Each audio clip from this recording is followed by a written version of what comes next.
Hello, everyone. It's Mrs. Fontre here.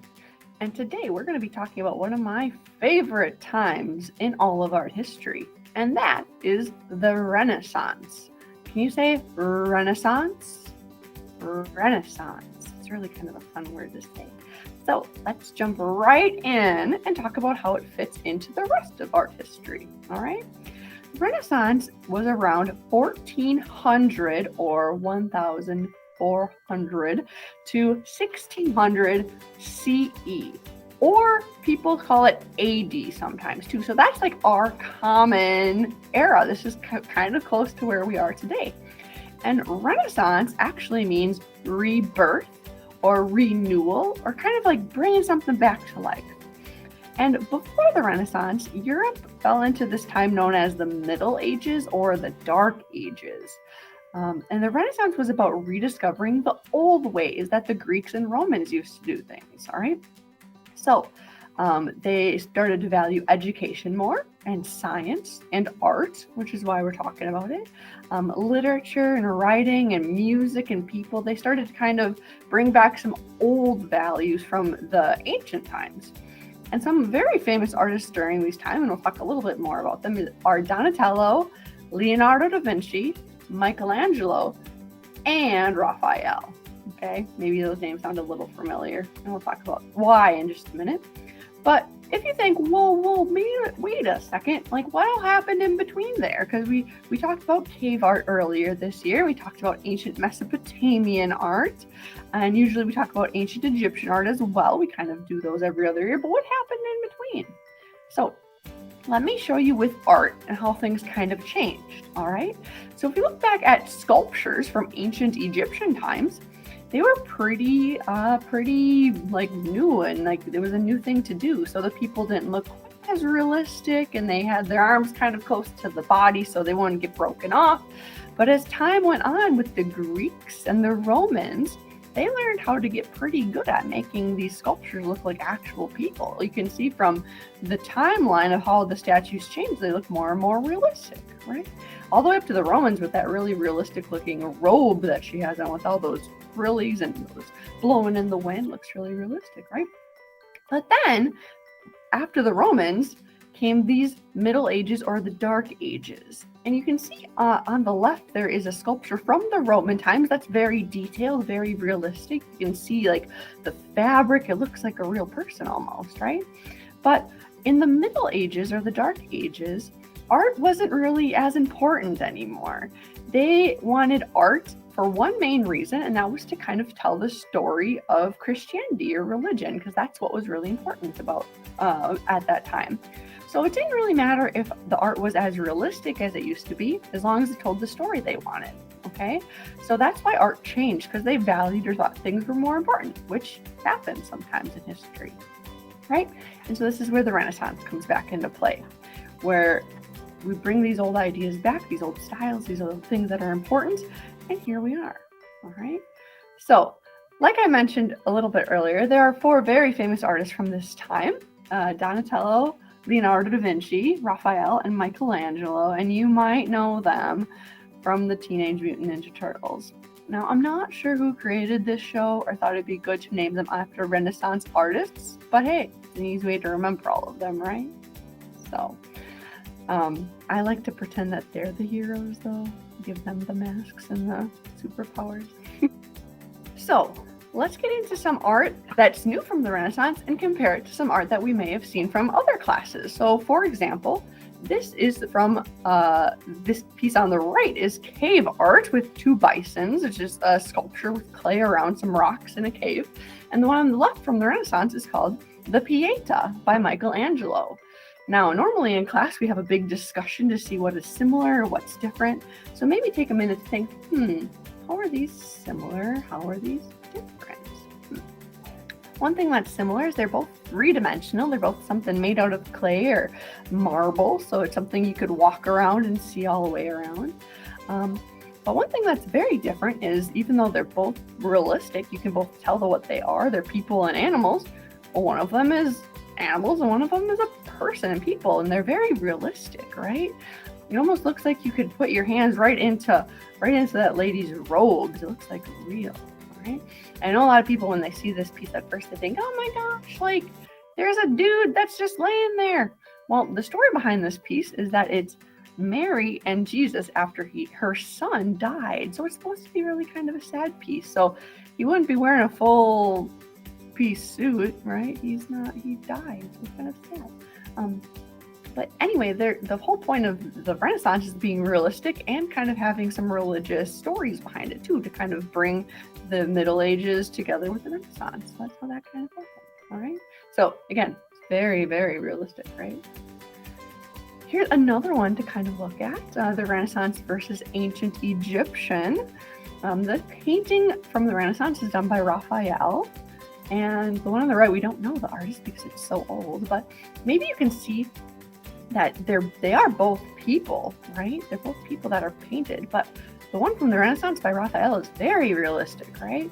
You can see those pudgy little baby arms. It looks like you could just give a baby a little pinch on the cheek. It's so realistic, right? There's light and dark and medium values all through it. Like the Egyptian one is all just solid black hair or solid skin or solid colors. It's very solid. But even just looking at like this lady's red shirt, look how many different types of red are mixed in, right? There's light red, medium red, dark red, there's shadows. There's so many colors in that, right? So it looks a little bit more realistic. Okay? All right, on to one more to show you. We'll be talking about some more Impressionist artists in the future here, but one of them we like talking about is Claude Monet, and you can see his painting on the right with lots of bright colors and kind of a sunset, a little fuzzy looking. And the one on the left is a painting by Leonardo da Vinci, right? You can see, again, I think the big theme here is it's very realistic, right? You can see the people, there's an angel, there's a garden, there's some landscape in the way back. It looks pretty realistic. Monet has really bright colors. And do they have as bright of colors from the Renaissance? Not as bright as Monet. And his artwork was made a couple hundred years later, so they had better paints then. So the colors are much brighter for Impressionist and Monet's kind of art. All right.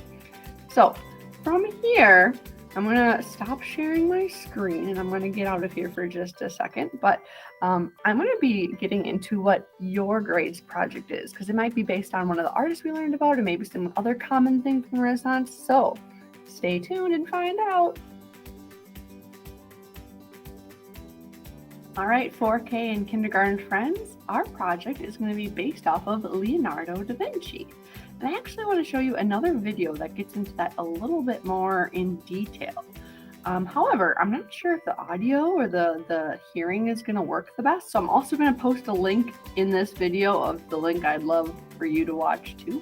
So let me try to share this with you and watch a little bit more about Leonardo da Vinci.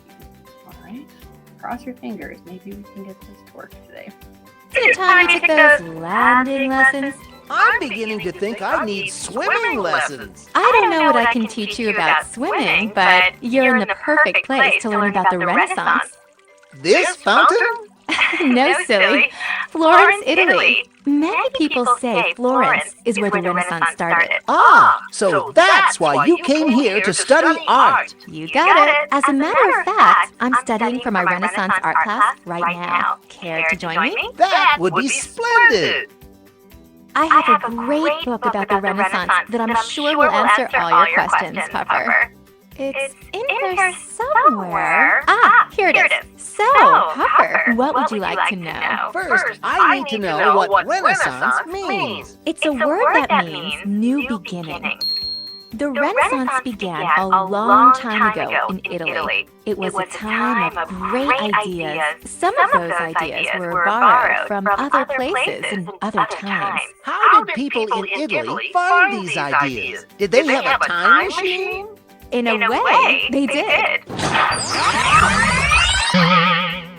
The Greeks and Romans from olden times had many important ideas about art, architecture, and writing. Some of what they made was forgotten for many years.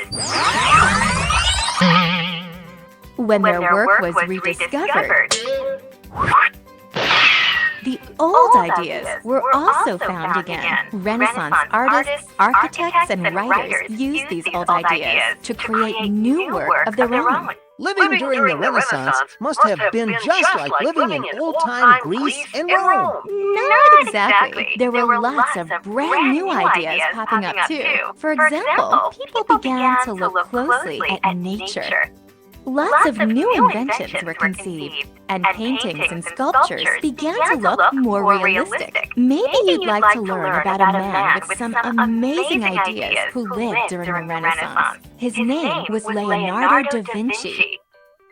Leonardo was born in a little town in Italy called Vinci. Wait a minute! Leonardo had a town named after him? No, silly. Leonardo was named after the town. When he was growing up, Leonardo was interested in just about everything. He would learn all he could about nature by closely studying the countryside around his home. Leonardo would record what he learned by writing and drawing in his sketchbook. He soon learned to draw so well that his father sent him to Florence to study art with a well-known artist. Before too long, Leonardo became a skilled painter, and he soon moved to the city of Milan. In Milan, Leonardo worked as a sculptor, a painter, and an art teacher. During this time, Leonardo also made drawings for lots of inventions. Among his many ideas were drawings for buildings, a bicycle, an armored tank, and a flying machine. He was one busy artist. He sure was, but that is... All right, so I'm going to find that is a good stopping place for us because we just learned a lot about the Renaissance and even more about Leonardo da Vinci.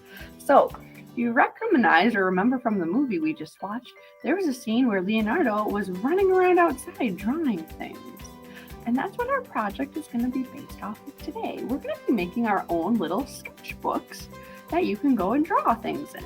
Now, how is a sketch different than a drawing? That's a good question. A lot of times, sketches are much faster, okay? And they don't spend as much time on detail or coloring in parts. So a lot of times you only would use a pencil for sketching, all right? So today, all you're gonna need is a pencil and a couple of sheets of paper, all right? I have just normal ones from a printer that will work just fine. But all you really need to do for this is you're going to be folding them in half, kind of like a birthday card, right, or a book. And you're going to be making sure the corners are lined up and you can squish it together like this, all right? If you want to make sure your book is extra secure, because right now I have 2 pages in here and you can see I'm not being super careful, they could come apart.